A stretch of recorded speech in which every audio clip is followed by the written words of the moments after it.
Assalamualaikum warahmatullahi wabarakatuh. Kepada yang terhormat Bapak Ibu Dewan Juri, saya Dwi Aristabella dari SMP Negeri 2 Kerek akan mengupas tentang Raden Dewi Sartika, sang pahlawan pendidikan.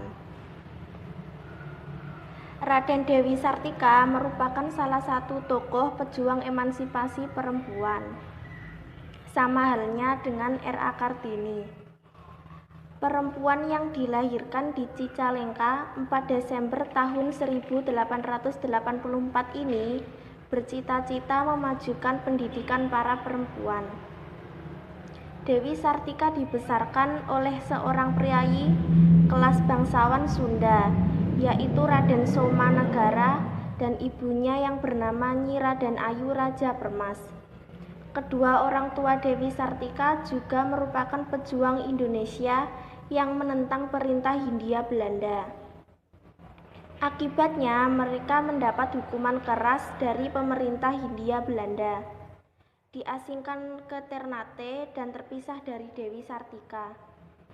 Setelah kedua orang tua Dewi Sartika meninggal, dia diasuh oleh pamannya yang merupakan kakak kandung dari ibundanya, yang bernama Arya. Dia merupakan seorang patih di Cicalengka. Dari sang paman, Dewi Sartika mendapatkan ilmu pengetahuannya terkait adat budaya Sunda. Selain itu, seorang asisten residen berkebangsaan Belanda juga mengajarkan Dewi Sartika tentang budaya dan adat bangsa Barat. Kedua orang tua Dewi Sartika sebenarnya sudah mengenalkannya tentang pendidikan sedari kecil. Meskipun hal tersebut bertentangan bagi seorang perempuan, Dewi Sartika juga mengenyam pendidikan sekolah dasar di Cicalengka. Minat Dewi Sartika terhadap dunia pendidikan sudah terlihat sejak masih anak-anak. Karena mahir membaca dan menulis, dia seringkali bermain menjadi guru dengan anak seusianya. Dia mengaplikasikan kemampuannya dengan mengajarkan anak-anak di sekitarnya, khususnya anak perempuan pribumi. Dewi Sartika juga memiliki kemampuan berbahasa Belanda.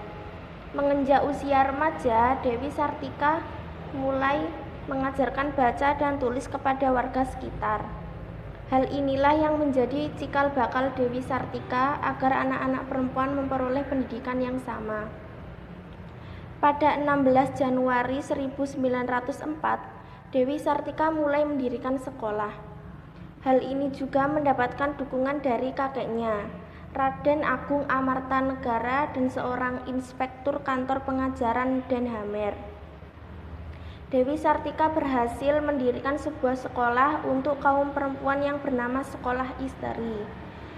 Ketika pertama kali dibuka, Sekolah Isteri hanya memiliki 20 murid wanita. Di sekolah itu, para wanita tidak hanya sekedar belajar membaca, menulis, dan berhitung.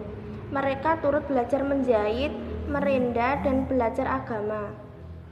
2 tahun setelah mendirikan Sekolah Isteri, tepatnya pada 1906, Dewi Sartika menikah dengan salah seorang guru di sekolah Karangpamulang, yang menjadi sekolah latihan guru. Kesamaan visi dan misi di antara mereka berdua menambah semangat Dewi Sartika. Sekolah Isteri hanya memiliki 2 ruang kelas. Jumlah wanita yang ingin bersekolah terus meningkat. Alhasil, ruang kelas ditambah dengan meminjam sebagian ruang Kepatian Bandung. Namun, masyarakat yang mendaftar terus bertambah setiap harinya. Karena ruang Kepatian Bandung yang telah dipinjam sudah tidak cukup lagi, sekolah dipindahkan. Perpindahan tempat turut mengubah nama sekolah menjadi Sekolah Keutamaan Isteri. Sejalan dengan kepindahan sekolah, pada tahun 1910, Sekolah Keutamaan Isteri resmi dibuka di gedung yang lebih luas. Sekolah Keutamaan Isteri yang telah dibuka memiliki beberapa perbedaan dari sebelumnya.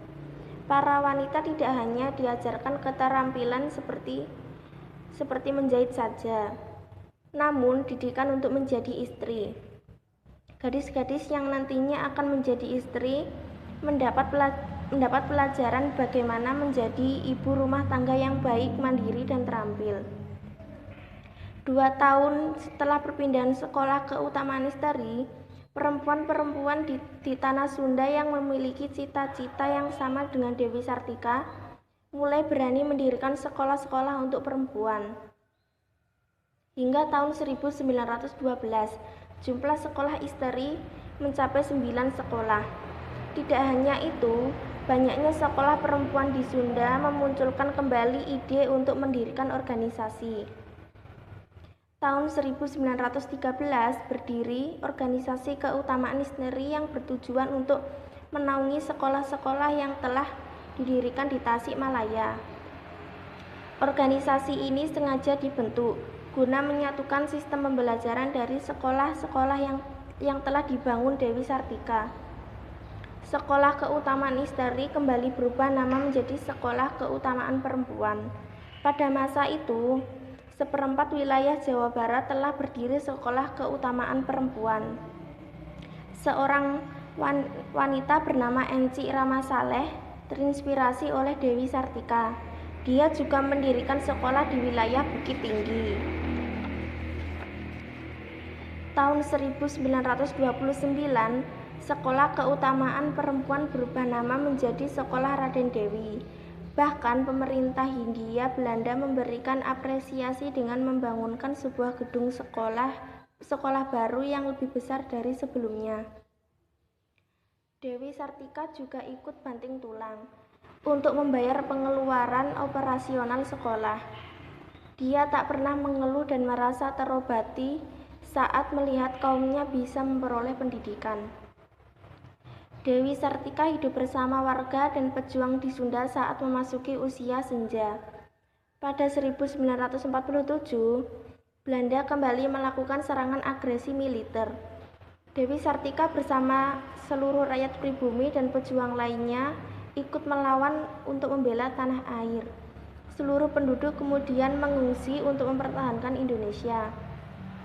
Saat berada di pengungsian pada 11 September tahun 1947, Dewi Sartika mengembuskan napas terakhirnya di Tasikmalaya.